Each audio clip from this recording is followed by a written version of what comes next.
blood recipe that we keep using in the show for this lovely, lovely variety show. Okay, so we start with condensed sweetened milk. Okay, it's really great. It actually allows the actors to be able to eat the blood, safe for mouth, so that way they swallow it by chance. It's not going to kill them. They're basically eating a sort of brownie batter. They find this great, partially because I'm sure you figured out they sort of want to eat it. So we start with that. You see, it's great. It gives it this great opaque consistency because it's not clear. It's not transparent like corn syrup or anything like that, which is really nice. Red food coloring is the next thing up.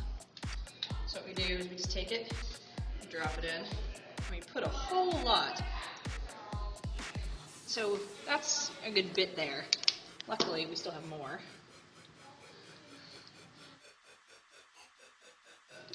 We're going to add some more red, because we're probably just going to use all of it. Usually I use about one full thing of this, usually. However, it has been known to use more or less depending on the mood of the condensed milk and everything else that you put into it. I like to call myself a blood chemist. And what I really mean is that I told my mother this once that I wanted to do this, and she looked at me like I had 6 heads, and she went, "Do you want to be a serial killer?" And I went, "No, not a serial killer. What I want to do is I want to make stage blood." Everybody has their own recipes for it. This happens to be the one I use most often. It's the one I use in films. I use it in theater, mostly because it's watchable. But being a blood chemist is someone who actually constructs things out of the blood, or makes it more or less. So we have it's a nice reddish color. We're going to add some yellow to it because, you know, blood is not just red, it is yellow too.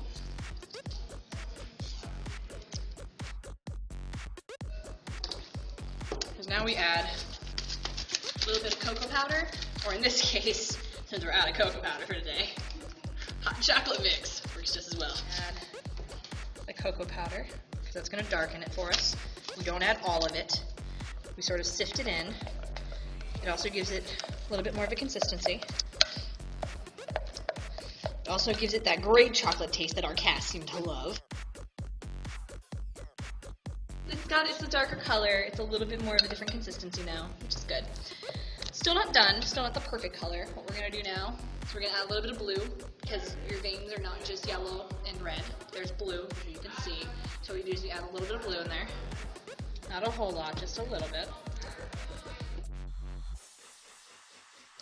It's a little bit too dark, so we're going to add a little bit of yellow to brighten it up a little bit more.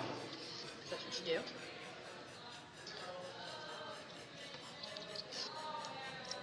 So we can see that's about what the consistency is there. That still looks a little bit thick, so we're going to go to the bathroom and add a little bit of water to it because we forgot the milk today. So you see now it's got a little bit more of a texture to it. So we're going to go back to the table out there to finish it up. That's about the right consistency. It should be slightly soupy, but not totally, because it should look like it's running. And now for the very last bit of this. Flour. I know what y'all are thinking. Why are you putting flour in that? Well, the nice thing about this blood mix recipe is that you can do things like add a little bit of this, and what it does is it looks like clumps and clots. And the other thing is this is made of milk, so it's not going to get separated. It's going to congeal. So what you do is you add a little bit of this, it gives it a little bit more realistic effect. We don't use a whole lot. We just tap a little bit like that, and there you have it. A blood recipe that when put on hands, particularly Lavinia's hands, looks like they've been cut off and bleeding for quite a while. So there you go.